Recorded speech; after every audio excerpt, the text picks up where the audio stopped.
හරි අද අපි කතා කරන්නේ අවකලනය හා සම්බන්ධව අපි දන්නවා කොටස් දෙකක් අහනවා භාවිත ගාන සහ ප්‍රස්ථාර ගාන. ඒතර අපි කලින් ප්‍රස්ථාර ගාන සම්බන්ධව පොඩි අදහසක් දුන්නා ළමයෙක් විභාගයට යනවා නම් මොනවද ඒ ගැන දැනගන්න ඕන කියන එක. ඇත්තටම භාවිත ගාන හරි ලේසි. එතකොට ඒකෙත් පොඩි අදහසක් දෙන්න හදන්නේ. ඒතර මම මේ කියන්න හදන කතාව ඇතුළට ඕනම ගානකට අත ගහන්න පුළුවන් ඕනම ගානකින් විභාගයට මෑත කාලේ අහලා තියෙන ඕන ගානක් හදන්න පුළුවන් concept එක තමයි හැබැයි ඔලුවට යන්නේ. මොකද ගාන හදන්න ඔයාට තව උමනා කරන දේවල් ටිකක් තියෙනවා. ඒක තාම මෙතනදී හම්බුනේ නැහැ. මේකත් මම තව චුට්ටකදී දෙනවා. ඒතකොට සාමාන්‍යයෙන් ඔයාලට මේ වැඩේ කොට දා ගන්න පුළුවන්. හරි. එතකොට බලන්න මේ අපිට මේ ගණන් වල ඇත්තටම මූලිකව මේ උපරිම අවම කියන දේවල් හොයන ගණන් සහ ශීඝ්‍රතා සම්බන්ධව ගණන් කියලා මූලික වර්ග දෙකක් තියෙනවා. හැබැයි මේ මෑත කාලේදී ශීඝ්‍රතා සම්බන්ධ ගණන් අහලම නැහැ. එතකොට අපි සාමාන්‍ය පන්ති කාමරේ දේවල් ඉගෙන ගත්තාට මම මෙතනදී ශීඝ්‍රතා සම්බන්ධ ගණන් ගැන නෙමෙයි අදහස් දීලා තියෙන්නේ. මේ 2024 ඉඳලා ඊට පහුගිය අවුරුදු වල අහලා තියෙන ගාණක් කොහොමද අපි පහසුවෙන් හදාගන්නේ කියන අදහස දෙන්නයි හදන්නේ. හරි. කතන්දරේ මේ වගේ සැකැස්මකට මම දාලා තියෙනවා. ඔළුවට දාගන්න concept එක මොන ගාණ වුණත් මෙහෙමයි තියෙන්නේ. එතකොට මේකෙන් පිට පැනපු පිට නොපැනපු එකක් තියෙන්න පුළුවන්. හරි. කතාව මෙහෙමයි. මේ ගාන හොඳට කියව ගන්න. වැදගත්ම දේවා ඒ අදාළ පොඩි හැල්ලක් තියෙනවා කියවගෙන යන්න. කියවපුවම මේක වට හම්බ වෙනවා මෙන්න මේ වචන දෙක. දෙකම හම්බෙන්නේ නැහැ. එක්ක ඔයාට අවම කියන කෙනා හරි එහෙම නැත්නම් මේ උපරිම කියන කෙනා හරි මෙන්න මේ වචන දෙකෙන් එකක් ඔයාට හම්බ වෙනවා. ඒක අහු වෙනකම් ඔයා යන්න. ඒක වෙලාවකදී හම්බෙයි. හම්බුන ගමන් අන්න ඔයා වැඩේ පටන් ගන්න. ඒ තමයි ඔයාට ගාන හදන්න තියෙන පොඩි සම්බන්ධයක් ගැන කියනවා. දැන් සමහරවල්ලාට ගානේ ඔයාට පොඩි සම්බන්ධයක් පෙන්වන්න දෙන්න පුළුවන්. එහෙම නැත්නම් පොඩි කතාවක් කියලා ඒකට සම්බන්ධයක් ගොඩනගා ගන්න දෙන්න පුළුවන්. ඒ සම්බන්ධය තමයි ඔයාගේ මේ කතාවේ එක්කෝ අවම එහෙම නැත්නම් උපරිම වෙන සම්බන්ධය තමයි තියෙන්නේ. අපි නිකමඩ හිතමුකෝ. ඔන්න ගානේ තියෙනවා පන්ති කාමරයක් තියෙනවා අරගයි මේකයි කියලා එයා කියනවා මේකට දාන්න පුළුවන් උපරිම ඩෙස්පුටු ප්‍රමාණය කියලා ඔන්න කතාවක් කියනවා. එහෙනම් ඒ ගානේ සම්බන්ධය තමයි උපරිම ඩෙස්පුටු ප්‍රමාණය. එහෙනම් උපරිම කියන කෙනා අදාළ වෙන්නේ ඩෙස්පුටු ප්‍රමාණයට. නැතුව පන්ති කාමරේ වෙන කතන්දර නෙමෙයි. අන්න ඒ වගේ දෙයක්. අපි නිකන් හිතුවොත් එහෙම මල්ලක් තියෙනවා. ඒ මල්ලකට නිකන් අපි හිතමුකෝ ඔන්න දාන්න තියෙනවා මොනවා හරි පාට වලින් බෝල ටිකක්. එතකොට එයා කියනවා මේ කතාව ඇතුලේ දාන්න තියෙන අවම බෝල ප්‍රමාණය. එහෙනම් අපි නිකන් හිතමු ඒ වෙලාවේ කතාවේ තියෙන සම්බන්ධය තමයි බෝල ප්‍රමාණය කියන එක. ඒක තමයි අවම වෙලා තියෙන්නේ. අන්න ඒ වගේ සම්බන්ධතාවයක් ඔයාට ගානේ තියෙනවා. ඔයාට ඔන්න ඔය කියන සම්බන්ධය කියන කෙනා අංකයකටම කරන්න තියෙන්නේ ගොඩනගා ගන්න. හැබැයි සමහර ගණන් වල ඔයාට ගොඩනගා ගන්න නැතුව මේ විදිහට දීලා තියෙන්න පුළුවන්. ඒ සම්බන්ධය මෙන්න මේකයි කියලා ගන්න කියලා දීලා තියෙන්න පුළුවන්. මම ඒ සම්බන්ධයට නමක් දාලා තියෙනවා කැපිටල් A කියලා. හරිද? එහෙනම් කැපිටල් A කියලා සම්බන්ධයක් තමයි මේ කතාව ඇතුලේ ඉන්නේ කියලා හිතන්න. ඔළුවේ තියෙන්න ඕන ආර දැන් මේ සම්බන්ධය ගොඩනගා ගත්ත කියලා දැන් උදේන පොඩි ප්‍රශ්නයක් එනවා. ඒතර මේ ගොඩනගා ගන්නේ කොහොමද? ඒකට ඕන වෙනවා ඔයාට පෙර දැනුමක්. මේ තියෙන්නේ පොඩි අමතර දැනුමක් ඕන වෙනවා. මම ඔයාට ඒක දෙන්නම්. හරිද? මේ කතාව ඉවර වෙලා මෙතනින් පස්සේ මම ඔයාට ඒක දෙනවා. ඒ අදාළ දේවල් ඔළුවේ තියෙනවා නම් මේ ගාන ගේමක් නැතුව ගොඩ දා ගන්න පුළුවන්. හරි. එහෙනම් ඒ ගොඩනගා ගැනීම කියන කෙනා උනා කියලා නිකන් හිතන්න. නැත්තම් දීලා තිබ්බනම් මාරම ලේසි. දැන් සමහර විභාග අවුරුදු වල ඒක දීලා තියෙනවා. එතකොට හදන්න දෙයක් නැහැ. බොරුවට ගොඩනගා ගන්න එහෙම නැහැ. හරි. එතකොට ඊළඟ කතාව තමයි ඔන්න ඔය තියෙන සම්බන්ධය කියන කෙනා අනිවාර්යයෙන්ම විචල්්‍ය පද එකකින් තමයි තියෙන්න ඕන. ඔය ලියලා තියෙන සම්බන්ධය කියන කෙනා විචල්්‍ය පද එකකින්. හැබැයි සමහර ගණන් වල විචල්්‍ය පද එකකට වඩා වැඩි වෙලා තියෙනවා මේ. ඒකට වඩා වැඩි වෙලා තියෙනවා. ඒතකොට ඒ වෙලාව ඔයා කරන්න ඕන දේ ඔයාට ගානේ තියෙනවා අමතර தත්ත්වයක් තියෙනවා.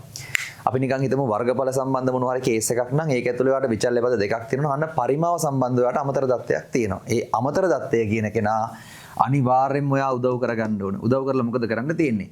ඔයාගේ අර කැපිටල් A කියන සම්බන්ධය අනිවාර්යෙන් විචල්්‍ය පද එකකින් ඔයා හරි ගස්ස ගන්න ඕන. ඒ නිසා ඔළුවේ මේ කතාව අනිවාර්යෙන් වැඩ කරන්න ඕන අමතර සම්බන්ධයට යන්න ඕනමයි. ඒතර දැන් සමහර අය හිතන්න පුළුවන් මේ අමතර සම්බන්ධය නිකන්ද දන්නේ නැහැ දීලා තියෙන්නේ. නෑ නිකන් නෙමෙයි.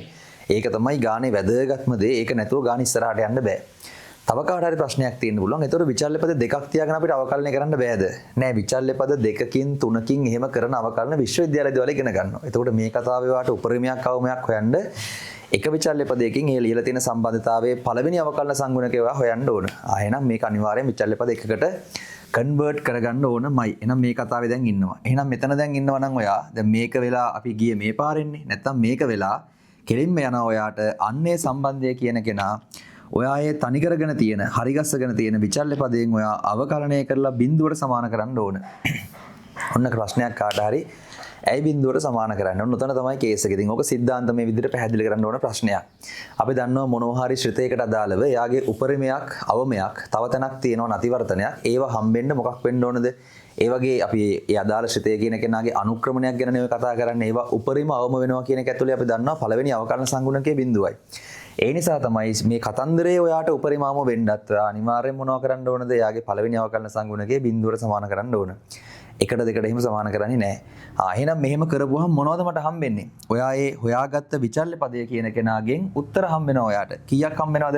ඒක කියන්න බෑ. ඉතින් ගාන එකක් දෙකක් සමහරට උත්තර නොවන දේවල් ඒ කිව්වේ අපි හිතමුකෝ ගැලපෙන්නේ නැති උත්තර හම්බෙනවා. අන්න එහෙම වුණාම ගැලපෙන උත්තර ටික බේරගන්න අන්න ඒව තමයි මොකක්ද? ඔයාගේ ඒ සම්බන්ධතාවයට අදාළව උපරිම අවම වෙන අගයවල් ටික.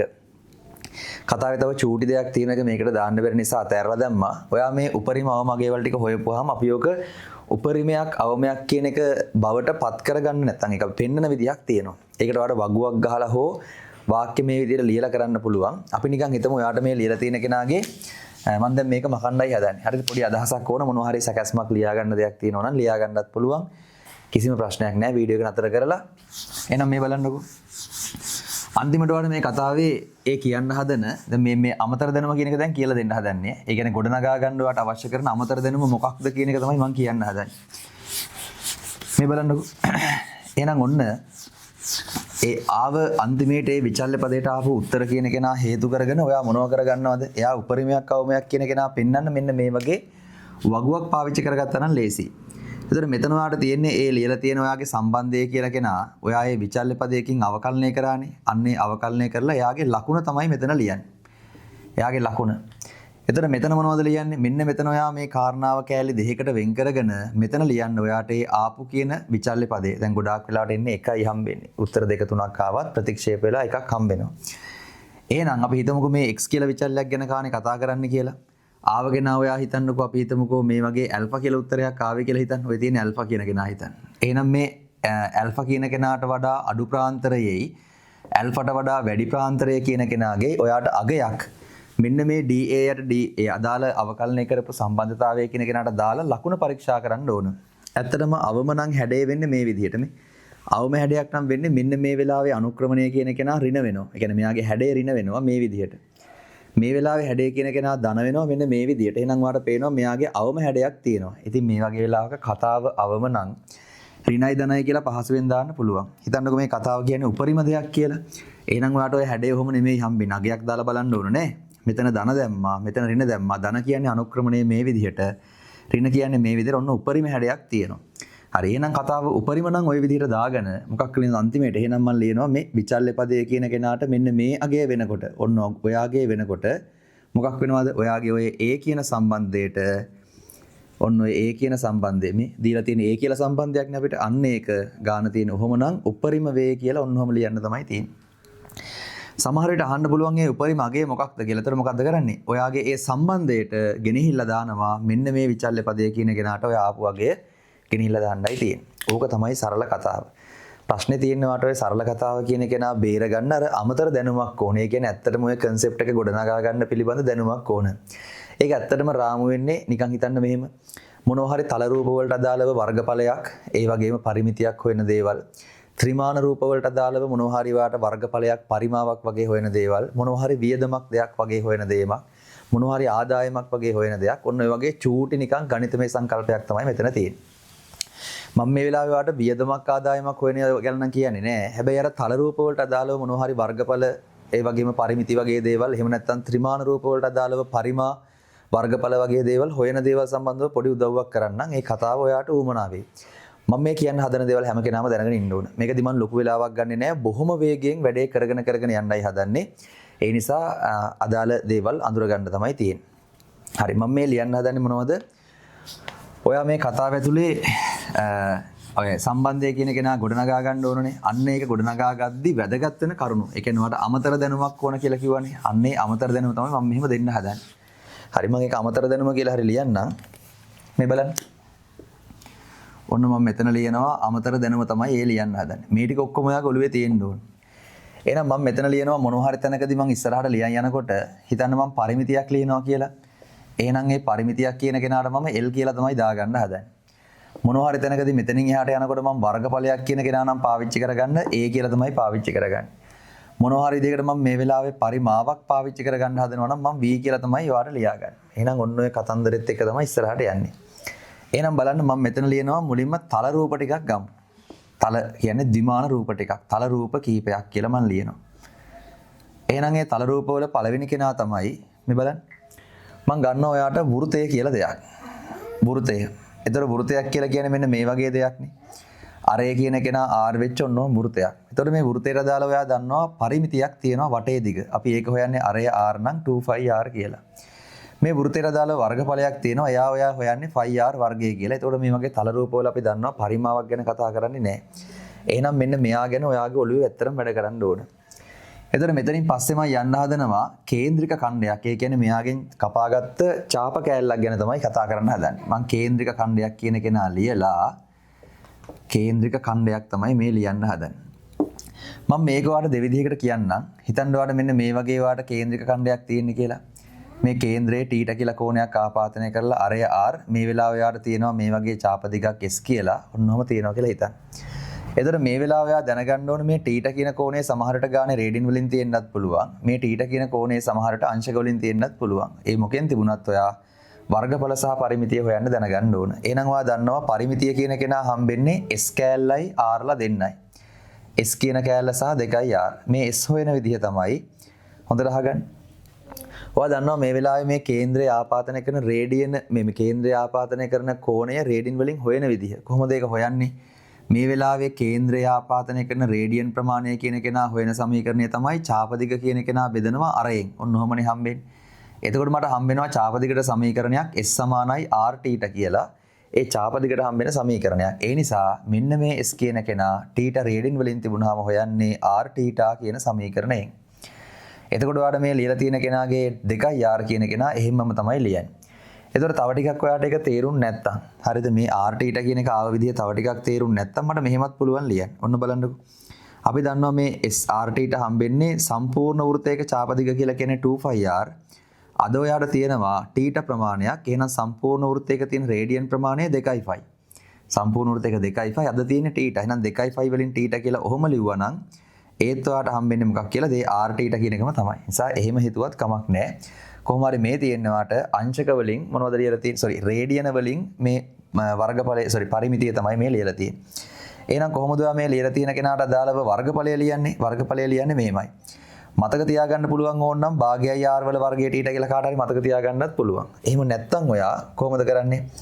සම්පූර්ණ වෘත්තයක 5r වර්ගයේ අද ඔයාට තියෙනවා θ ප්‍රමාණයක් 2π වලින් θ ප්‍රමාණයක් 5ට 5 කැපුණාම ඒත් ඔයාට හම්බෙන්නේ භාගයයි r වර්ගයේ θ. ඒ නිසා ඔයා දැනගන්නවා මොකද්ද මේ වගේ කැලයකට දාලා වර්ගඵලය හොයන්නේ 5r මේ තියෙන භාගයයි r වර්ගයේ θ රේඩියන් නම්. හොඳට බලන්න අංශක නම් මොකද කරන්නේ? අංශක නම් ඉතින් ඒත් ඔයා මේ වෙලාවේ හොයන්නේ s ධන 2r ම තමයි. මේ වෙලාවේ s කියන කෙනා හොයන්නේ සම්පූර්ණ වෘත්තයක 2πr. අද තියෙනවා 360න් θ ප්‍රමාණයක්. θ රේඩියන් නෙමෙයි අද අංශකනේ. එහෙනම් 360න් θ තමයි ලියන්නේ. මෙතන 2r කියන කෙනා ලියනවා. එහෙනම් ඔන්න ඔයාට පරිමිතිය ඔහොමයි හම්බෙන්නේ. වර්ගඵලය හොයන්නේ සම්පූර්ණ වෘත්තයක 5r වර්ගයේ අද තියෙනවා 360න් θ ප්‍රමාණයක්. ඒ නිසා ඔන්න ඔහොම තමයි ඒ වෙලාවේ හොයන්නේ. දැන් පරිස්සමෙන් බලන්න සමහරලාට මේ පරිමිතිය එහෙම හොයනකොට මේවා නැති වෙන්න පුළුවන්. ඒවා නැති වුණාම මේ සූත්‍ර ගිහිල්ලා කටපාඩම් කරලා ගිරව් වගේ දාන්නේ නැහැ. අදාළ වෙලාවේ අදාළ කට්ටිය බේරගෙන තමයි ලියන්නේ. එහෙනම් මං හිතනවා ඔයාට වැඩේ පැහැදිලි. මොනවද මේ කතා කරපු කේන්ද්‍රික ඛණ්ඩය කියන කෙනා ඕකේ. හරිද? මම මෙහෙමම ඉස්සරහට යනවා. ඔන්න ඊළඟට මං කතා කරන්න හදන්නේ අපි සාමාන්‍ය දන්න කියන සමචතුරස්‍ර ඍජුකෝණාශ්‍ර ගැන මං හිතනවා මේ වෙලාවේ ඌමනා නැහැ කියලා. හරිද? ඒක බොහොම සාමාන්‍යයිනේ. කාට හරි නිකන් ඌමනයි නම් මේ බලන්නකෝ.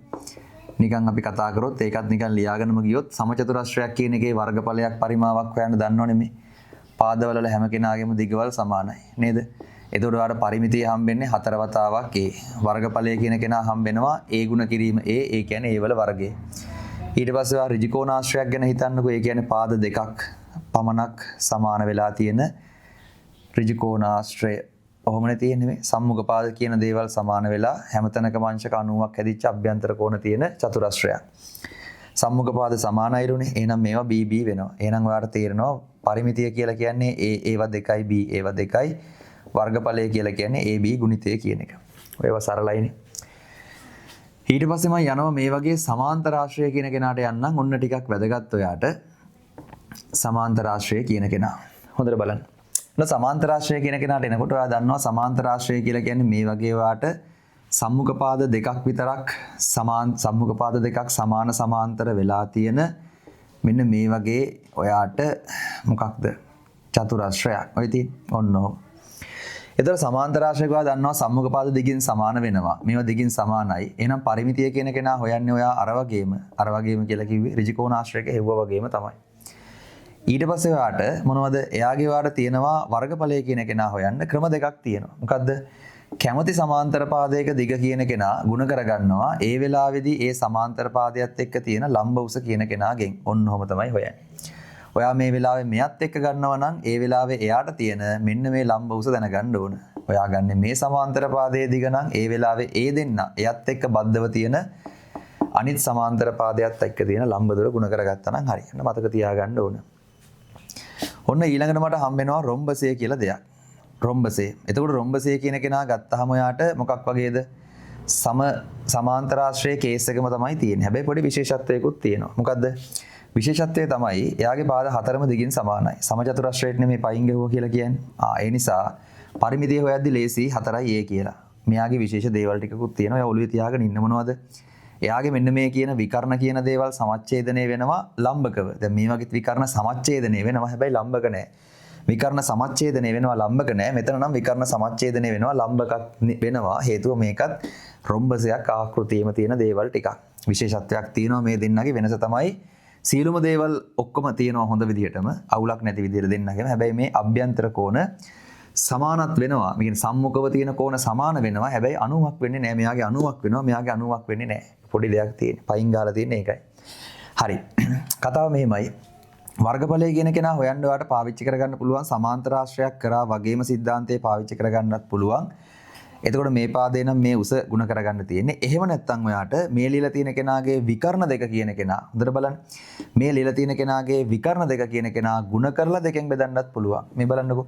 විකර්ණ දෙක කියන කෙනා මෙයාගේ හම්බෙනවා. චුට්ටක් බලන්න මේ වෙලාවේ මේ විකර්ණය කියන කෙනාට අපි නමක් දෙමු. ABCD කියලා. එහෙනම් ඔයාට ඔය লীලා තියෙන කෙනාගේ AC කියන විකර්ණයයි ආය BD කියන විකර්ණයයි ಗುಣ කරලා ඔයාට දෙකෙන් බෙදන්නත් පුළුවන්. අන්න ඒ විදිහට ඔයාට මොකක් හම්බ වෙනවද? රොම්බසය කියන කෙනාගේ වර්ගඵලය හොයාගන්න පුළුවන්. හරි. අපි යනවා මූලික දේවල් ටික හරි. අපි දැන් යන්න තියෙන්නේ මොනවටද? ඔන්න කතා කරන්න හදනවා තල රූප ටික මේ විදිහට ඉවරලා තව එක්කෙනෙක් ගැන කතා කරමු. එයා තමයි කවුද බලන්න? ත්‍රිපීසියම ගැනයි මේ කතා කරන්න හදන්නේ. ඒ කියන්නේ සමාන පාද දෙකක් විතරක් ඔයාට සමාන්තර වෙලා තියෙන චතුරස්‍රයක් ඔය තියෙන්නේ. එහෙනම් මෙයාගේ ඔයාට මේකයි සමාන්තර වෙලා තියෙන්නේ. ඒ වගේ දිගවල මම මෙන්න මේ විදිහට ලියන්නම්. එහෙනම් ඔයා එයාලගේ පරිමිතිය ලිව්වාම දන්නවා A ධන B ධන C ධන D කියලා. වර්ගඵලය වෙන හැටි දැනගන්න ඕන. වර්ගඵලය හොයාගන්න ඔයා මේ සමාන්තර පාද දෙක කියන කෙනාගේ දිගවල දෙක එකතු කරන්න.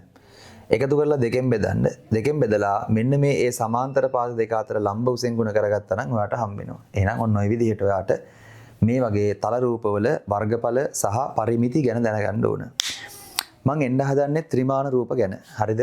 එහෙනම් ඒව ගැන පොඩි අදහසක් ඕන. අපි 8ක් 6යි 7ක් ගැන කතා කරලා තියෙනවා. එහෙනම් ඔන්න 8 වෙනි කෙනා. හොඳට බලන්න ත්‍රිමාන රූපත් එක්ක තමයි අපේ කතාව දැන් තියෙන්නේ.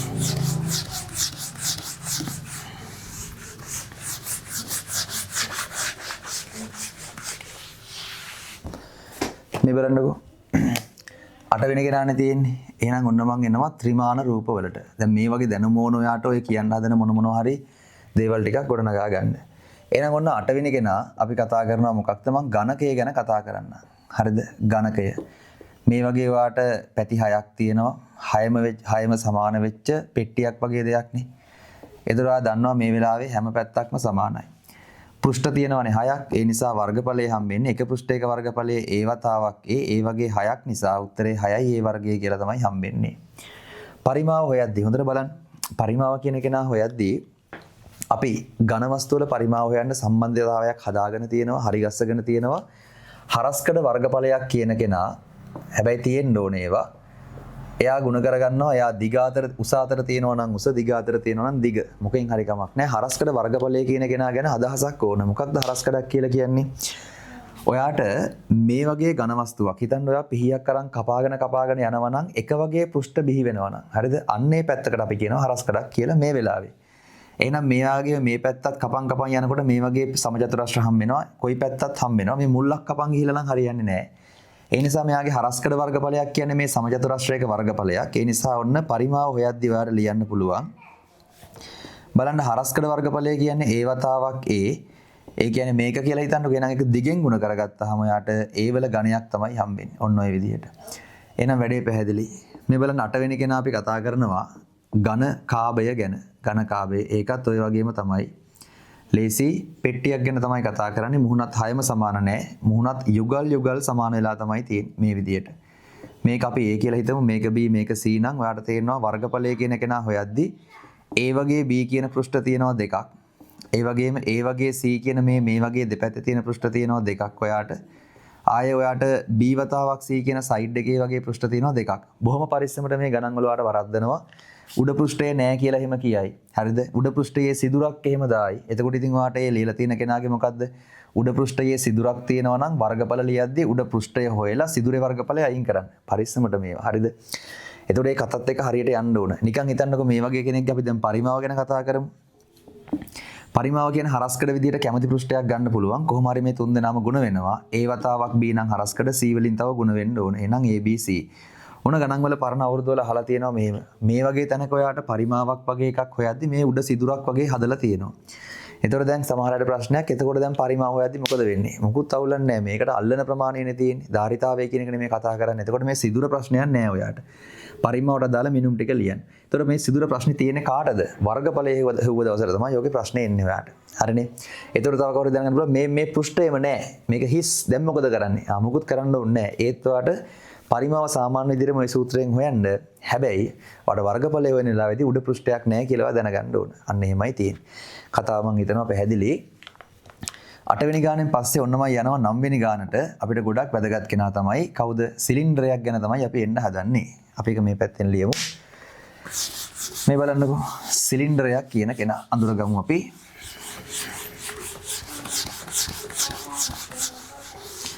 නම වෙනි කෙනා සිලින්ඩරය. IX කියන කෙනා. මේ බලන්න සිලින්ඩරයක් මෙහෙමනේ තියෙන්නේ වාට. ඒතර සිලින්ඩරයත් ඔයා හොයනකොට ඔයා දන්නවා මේ තියෙන්නේ වාට යාගේ වෘත්තාකාර පෘෂ්ඨ දෙකක් තියෙනවා. අපි හිතමු අරය R කියලා. උස කියන කෙනා හිතන්න H කියලා. ඔන්නෝම තමයි තියෙන්නේ. ඒතර ඔයාලා මෙයාගේ තියෙනවා මෙන්න මේ විදිහට වක්‍ර පෘෂ්ඨයක් තියෙනවා. ඒතර මේ වක්‍ර පෘෂ්ඨය කියන කෙනා ගැන පොඩි අදහසක් ඕන. ඇත්තට මේක මේ වගේ ඍජු කෝණාශ්‍රයක් තමයි තියෙන්නේ. ඒ ඍජු කෝණාශ්‍රයේ මේ මුළු දෙකකට අල්ලගත්ත ගමන් තමයි බටයක් වගේ එකක් හම්බෙන්නේ. එතකොට මෙන්න මේ යට ලියලා තියෙන දිග තමයි මෙන්න මෙයාගේ පරිධිය කියන එක. ඒ කියන්නේ 2πr කියන එක. එතකොට මෙයාගේ උස තමයි මේ දීලා තියෙන උසම තමයි ඔය තියෙන්නේ. ඔන්න ඔහමනේ තියෙන්නේ. එහෙනම් මේ ඍජු කෝණාශ්‍රයේ වර්ගඵලය කියන කෙනා හොයන්නේ 2πrh කියලා. එහෙනම් අපි මේ සිලින්ඩරය කියන කෙනාගේ වර්ගඵලය හොයනකොට ඔයාලට දන්නවා යට තියෙනවා මූණතක් උඩක් තියෙනවා මූණතක් එයාලගේ තියෙනවා πr වර්ග කියලා වෘත්තාකාර මූණත් දෙකක්. වර්ගඵලය හොයද්දී ඔයාට πr වර්ගයේ ඒවා දෙකක් තියෙනවා මූණත් දෙකක් තියෙන නිසා අන්න පරිස්සමට. සමහරට ගන්න එක මූණතක් තියෙයි. සමහරට තියෙන මූණතෙත් සිදුරක් හදලා තියෙයි. තියෙන මූණතේ මොකක් හරි සෙල්ලමක් දාලා තියෙයි. නිසා හරියට තියෙන දේවල් අඳුරගන්න එකින් එක. ඒතර ආයෙවාට වක්‍ර පෘෂ්ඨයක් තියෙනවා. ඒතර දැන් සමහර අය බලයි වක්‍ර පෘෂ්ඨේ නැතුව තියෙන්න බෑද? එහෙම බෑනේ. ඉතින් සිලින්ඩරයක් හදන්න බෑ වක්‍ර පෘෂ්ඨේ නැතුව. හරිද? ඒක ඕනමයි. මුහුණතක් ඔයාට දෙකම නැති කරලත් පුළුවන් හදන්න.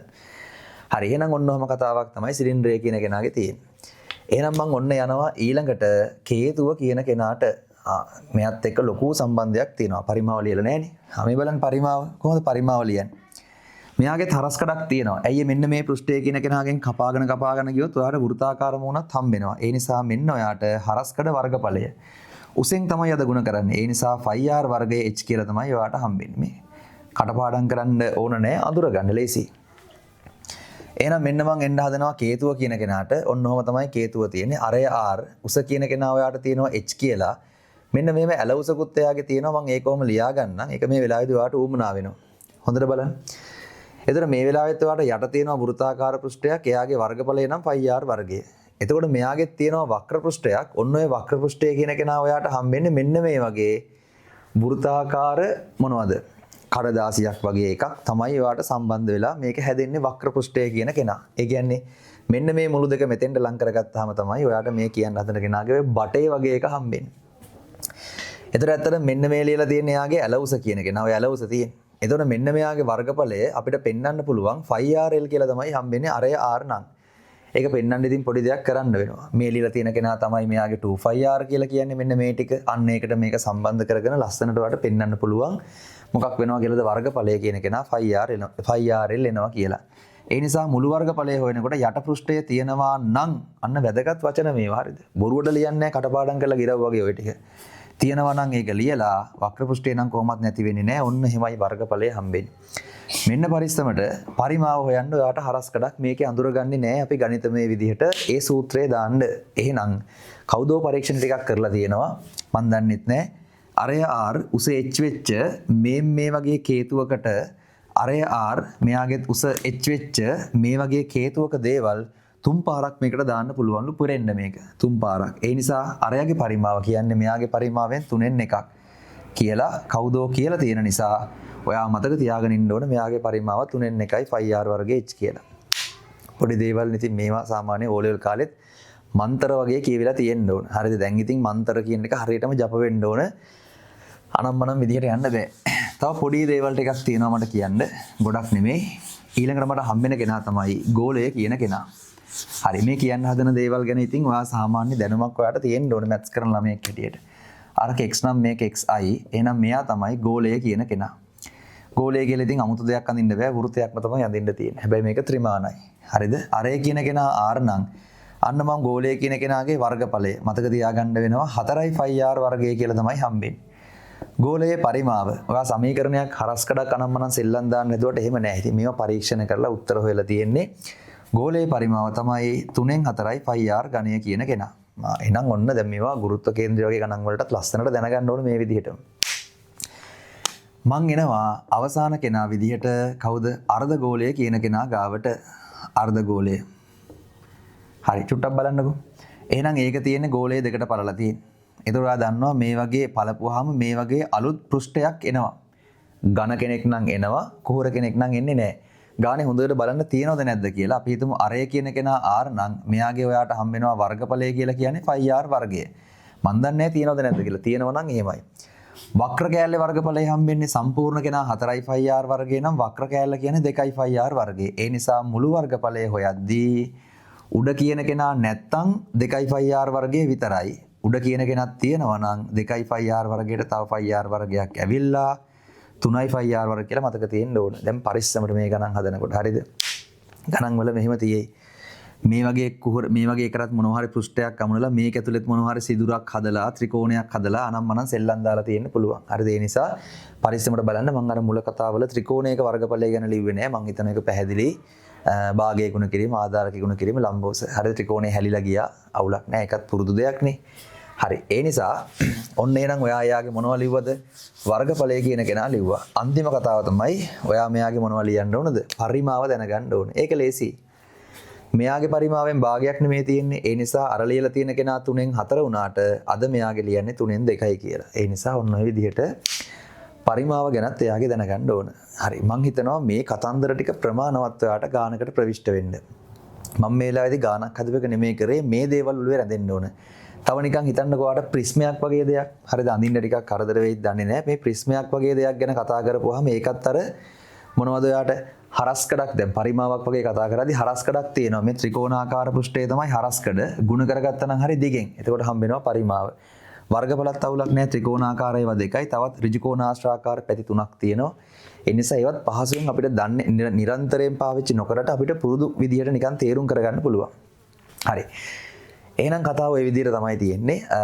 මම හිතනවා මේ ගානක් ලොකු දෙයක් නෙමෙයි. මම මේ කතා කරේ ගානක් හදන්න කියලා දෙන එක නෙමෙයි. විභාගයට යන කෙනෙකුට මොනවා හරි මම මේක ඇතුලේ තවත් නොදන්න දෙයක් මට අමතක වෙලා තියෙනවද කියන කතාව ඇතුලේ එයාට මේක ආනෑ මට දැන් අමතක වෙලා නැහැ කියන concept එක හදාගැනීමේ අරමුණක් තමයි මෙතන තියෙන්නේ. හරිද? එහෙනම් හැමෝටම ජය වේවා. අපි ඊළඟ වීඩියෝ එකේදී හම්බෙමු.